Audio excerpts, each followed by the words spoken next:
License and registration, ma'am. Do you know why I pulled you over? Yes, officer. Here is my license, registration, and my DA's office identification. I was driving the posted speed limit. District attorney, huh? And where's your official ID? This looks like a personal vehicle, just trying to do my job. My official ID is right here, officer. I'm on my way from a court hearing. There is no need for this. You seem to be in an... The silence of an empty street can be deafening, especially when it's punctuated by the piercing glare of blue and red lights.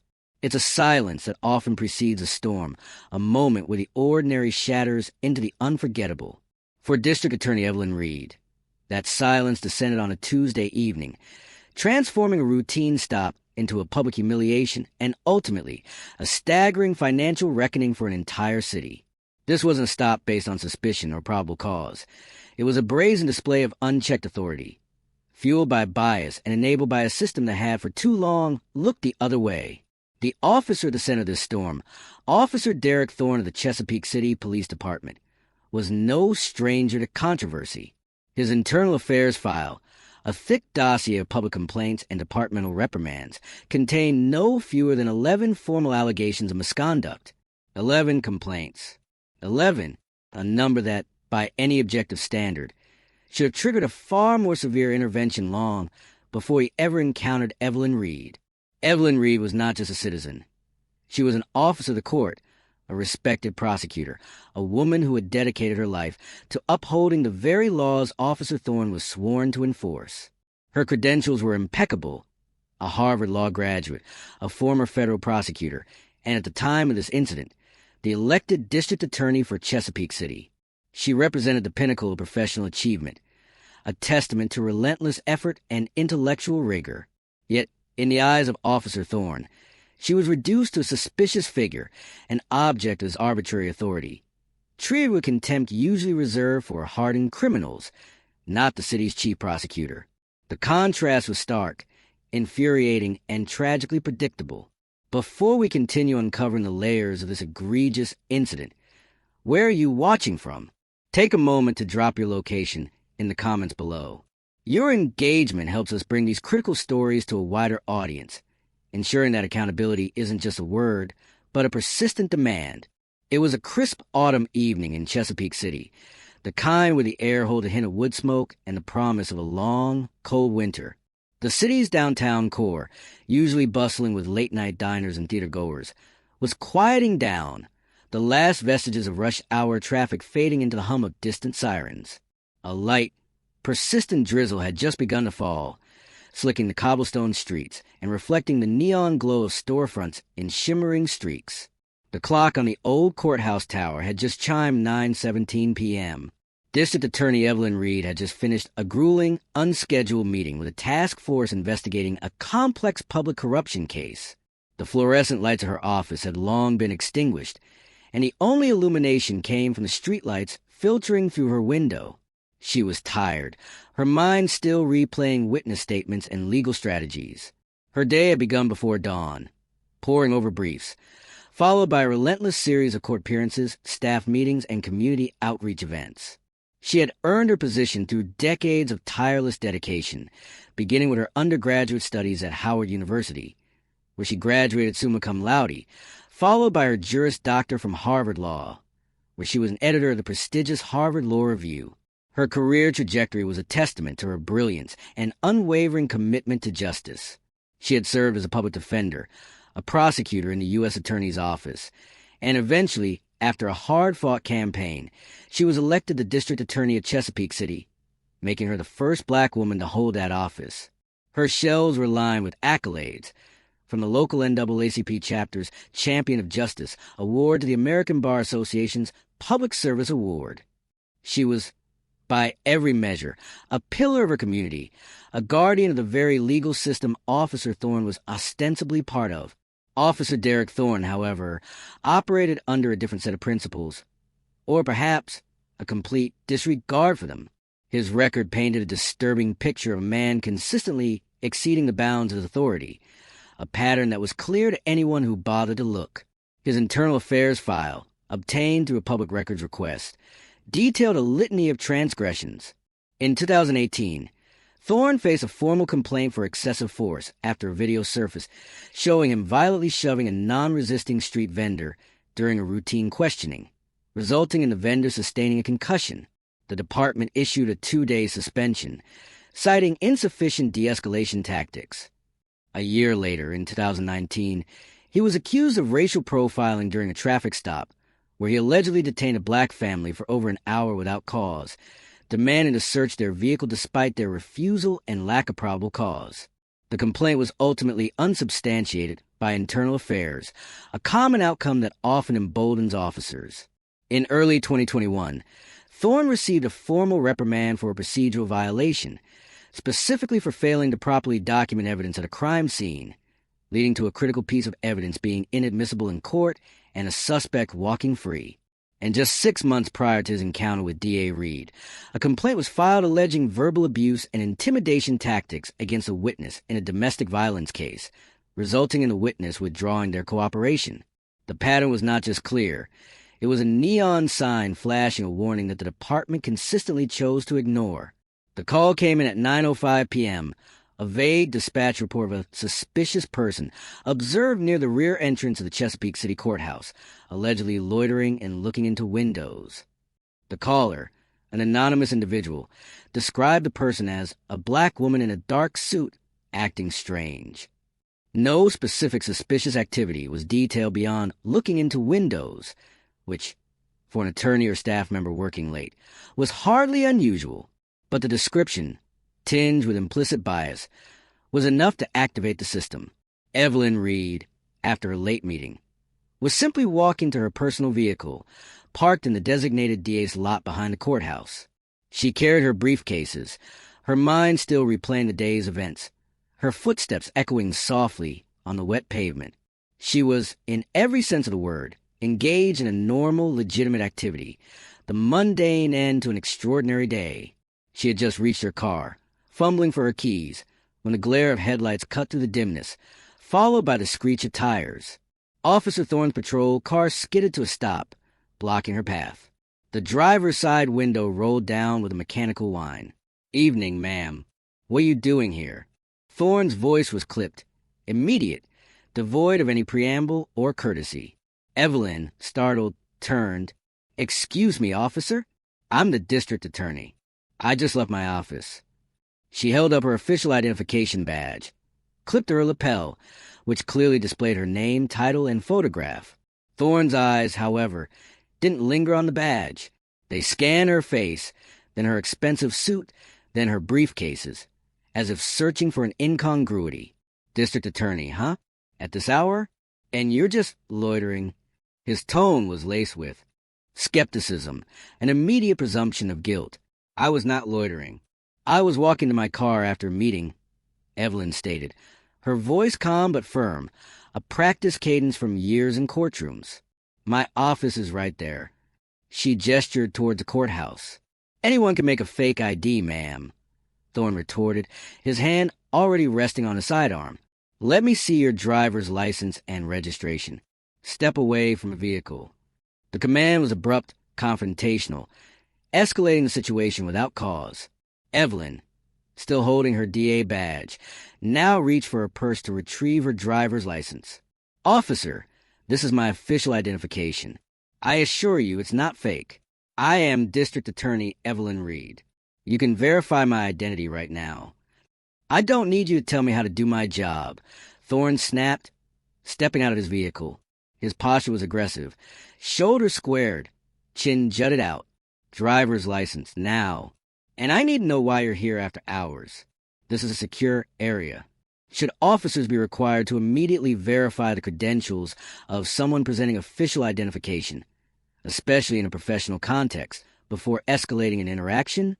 Or is the onus always on the citizen to comply with every demand, regardless of their position or the circumstances?" The rapid-fire exchange continued. "Officer, I have my driver's license, but I am also telling you who I am. I work here. This is my parking spot." Evelyn's patience was wearing thin, but her professionalism held. "I said, anyone can fake that," Thorne repeated, dismissing the clear evidence before him. He took another step closer, his shadow falling over her. "You're acting suspiciously. You were seen looking into windows. Now, are you going to comply, or do I need to take further action?"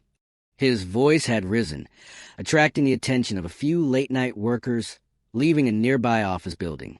They paused, watching the scene unfold, their cell phones subtly raised. "What further action?" Evelyn asked, her voice now edged with indignation. "For walking to my car?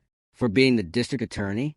"Don't get smart with me," Thorne warned, his hand now visibly gripping the butt of his pistol. "This is your last warning. Driver's license and proof of address, or I'm taking you in for trespassing and obstruction." Just as Evelyn was about to respond, a second patrol car, this one unmarked, pulled up quickly.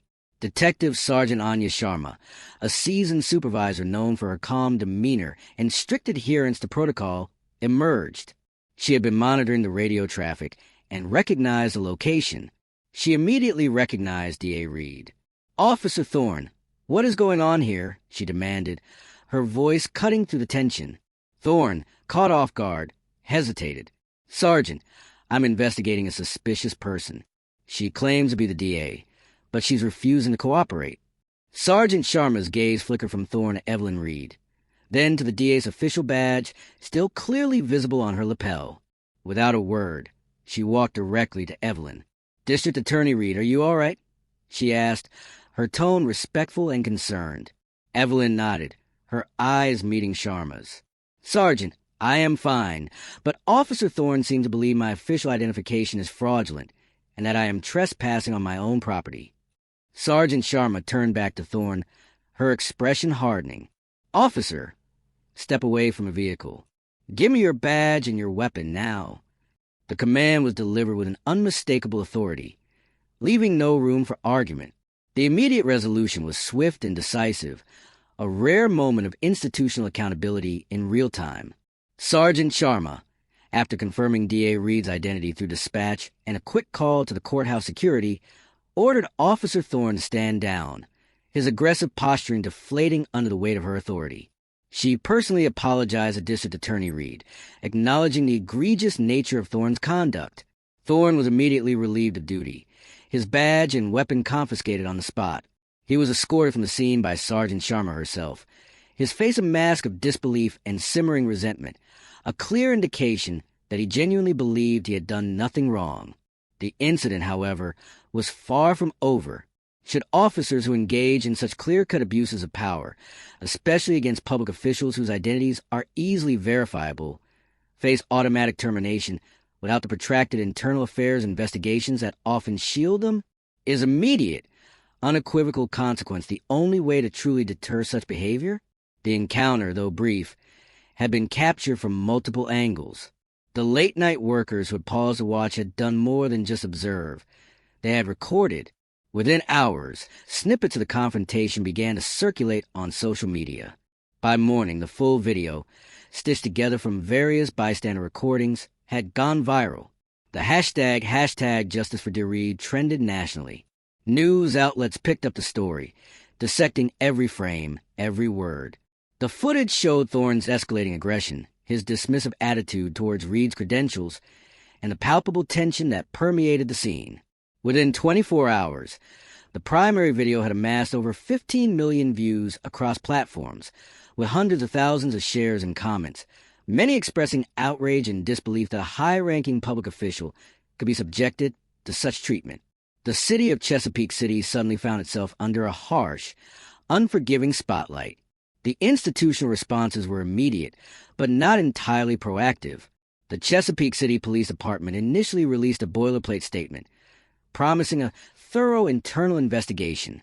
However, the sheer volume of public outcry and irrefutable video evidence made a prolonged, whitewashed inquiry impossible.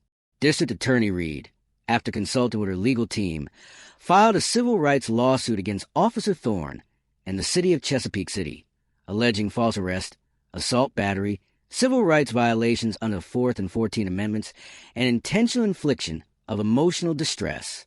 Her complaint detailed the humiliation, the fear, and profound breach of trust inherent in the officer's actions. The suit also highlighted the city's negligent hiring and retention practices, citing Thorne's extensive history of complaints as evidence of a systemic failure to address a known problem officer. The city facing immense public pressure, a high-profile lawsuit from its own district attorney, and a very real threat of federal intervention, quickly moved to mitigate the damage. After weeks of intense negotiations, a settlement was reached. The city of Chesapeake City agreed to pay District Attorney Evelyn Reed a sum of $3 million. It was at the time the largest settlement in the city's history for an incident involving police misconduct, a stark reflection of the severity of Thorne's actions and the city's desperation to avoid a protracted, embarrassing public trial. Concurrent with the settlement, the internal investigation into Officer Thorne concluded with a definitive outcome. His termination letter, a document that would become part of public record, cited gross misconduct, insubordination, and conduct unbecoming of an officer. It further stated, Officer Thorne's actions demonstrated profound disregard for departmental policy, civil liberties, and the authority of a fellow public servant, bringing disrepute upon the Chesapeake City Police Department.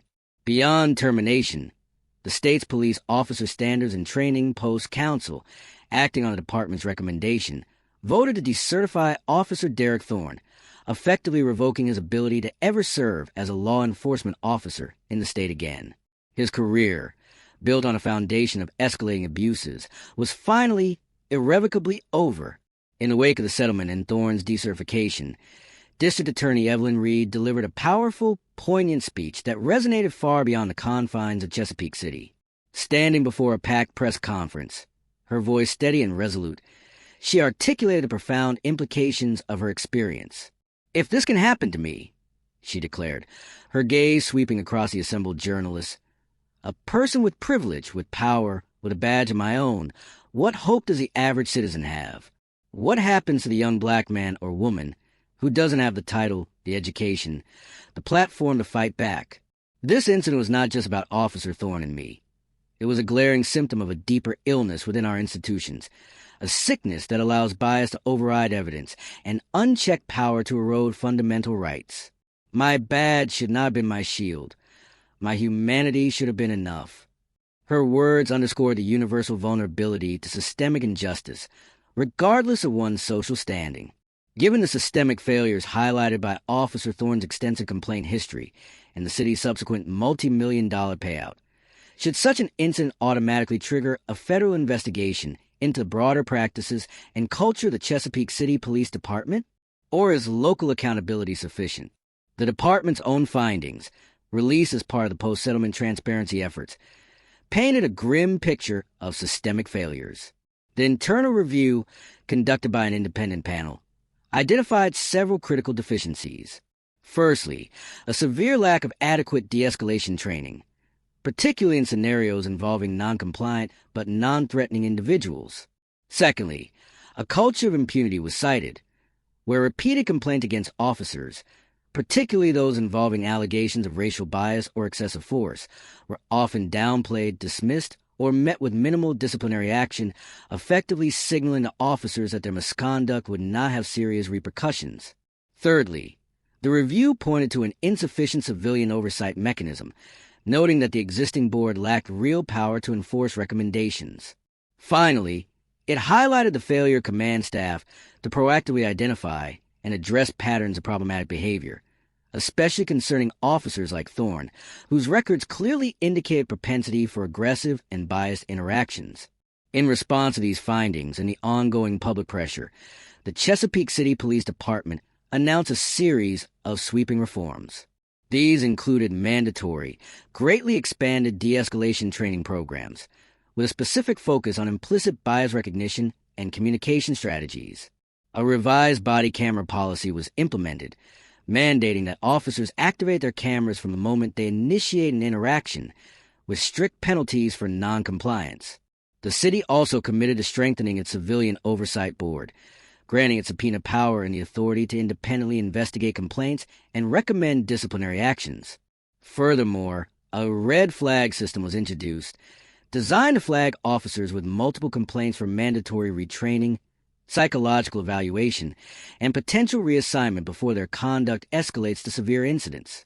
The story of District Attorney Evelyn Reed and Officer Derek Thorne is a stark, painful reminder that in the face of ingrained systemic bias, credentials, titles, and even the highest professional achievements can be rendered meaningless. It illustrates a fundamental flaw.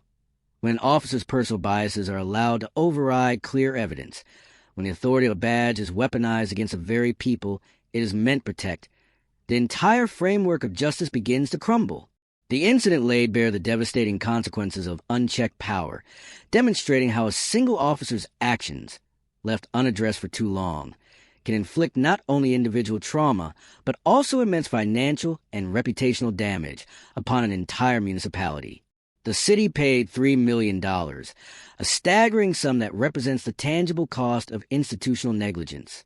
Officer Thorne lost his badge and his career, a consequence that, while severe, came only after a pattern of misconduct was allowed to fester. But the true cost extends beyond dollars and employment. It lies in the erosion of public trust, the deepening of racial divides, and the chilling message sent to every citizen who dares to question authority. The challenge now is not just to celebrate Evelyn Reed's victory, but to ask, what changes now? How do we ensure that the lessons learned from this expensive, humiliating episode are not forgotten? How do we move from reactive damage control to proactive prevention? Perhaps it's time for a national standard that mandates automatic, independent review of any police officer with more than 3 substantiated complaints of excessive force or bias within a 5-year period. Should cities be compelled to establish truly independent civilian oversight boards with the power to hire and fire rather than merely advise? Let us know your thoughts in the comments below. This incident, while singular in its details, is universal in its implications. It's about the power dynamics inherent in law enforcement. It's about the courage to speak truth to power. And it's about the relentless pursuit of a system where justice is blind, truly blind, not just to wealth or status, but to race, to background, and to the false assumptions that too often guide the hands of those sworn to protect. We're not stopping until accountability is not an exception, but the absolute rule. It's about all of us.